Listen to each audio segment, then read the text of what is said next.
I'm almost up to the ghost town. If you can see, it's right behind me. I wasn't anticipating getting here at night. It's definitely going to be dark here in a minute or two because the sun's almost down. And apparently it's a haunted ghost town, so if I need to, I'll use my little lantern, but hopefully I don't come into contact with any creepy ghosts. But let's check it out.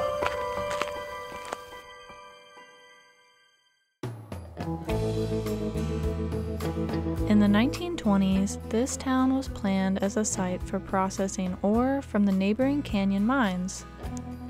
The town was a site built for the laborers that were needed to build a 2 to 3 mile long tunnel through the hills to help transport waste and carry ore, as well as drain the adjacent mines that had recently flooded.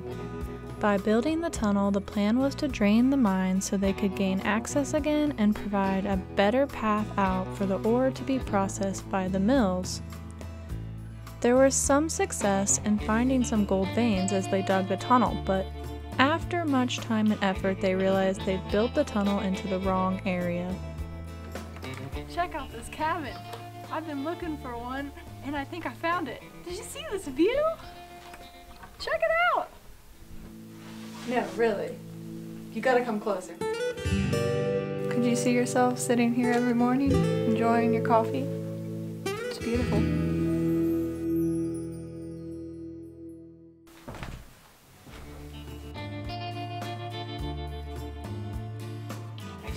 This is it.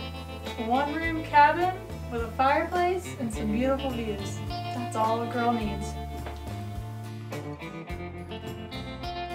7,500 feet in, and they'd miscalculated. They tried to compensate, but never reached the right angle to the old mines. This one has multiple rooms. By the 1930s, the tunnel was deemed an expensive failure, and the tunnel was forgotten and the town was abandoned.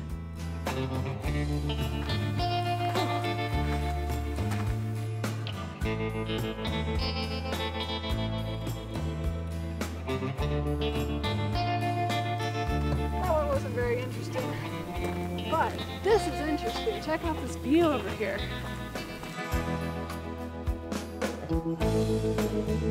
Both a stamp and ball mill were erected, as well as a cyanide factory. The stamp mill still stands today. You can still see that it had 5 stamps. As the ore was loaded into the upper hopper, the ore would travel down and be smashed and broken into smaller pieces for processing. Life seemed to be fairly simple. Eat, sleep, work, repeat.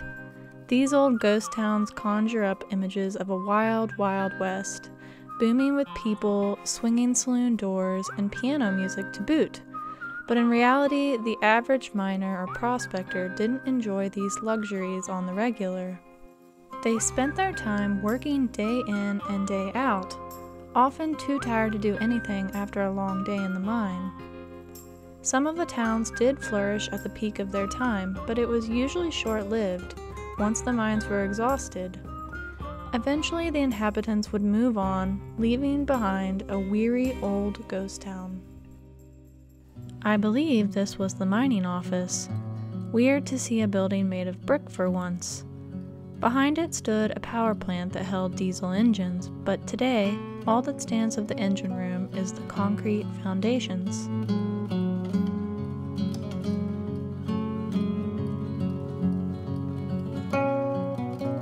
There was also an old bunkhouse and some creepy clothing hanging up in an old shed. Some of the ghost stories I read about involved these spots, so I didn't want to push my luck and disturb the peace. This seemed to be some type of supply or storage dugout. I didn't venture in very far because there was a white powder all over the floor. Creepy in here.